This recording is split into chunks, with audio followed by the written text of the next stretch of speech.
In this video, I'm going to show you on how you can integrate ClickUp with anything using Zapier. So without further ado, let's begin. First, open your web browser and go to zapier.com and log in to your Zapier account. Once you're inside the main dashboard, click on Create and then click on Zap. This is where we can integrate ClickUp with almost anything. Simple. What we're going to do is first describe our workflow. Let's start with these words. Create or connect ClickUp with. From here, the next app that you type would then allow the AI to help you make a connection with ClickUp and that other app. So that other app could be anything.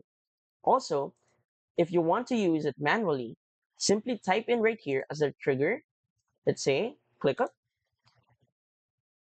and then what would be the action? When a new task is connected, commit on a task, let's say. Then from here, we're going to continue. And basically, as you can see, this is much harder. But if you go back to earlier and type in, let's say, I'm going to connect this with Jira or Airtable. Then the Copilot would help you with the steps to make this integration happen. And that's it. So if you find this video helpful and want to support our channel, feel free to use the affiliate link given in the video description. Thanks for watching, and I will see you in my next video.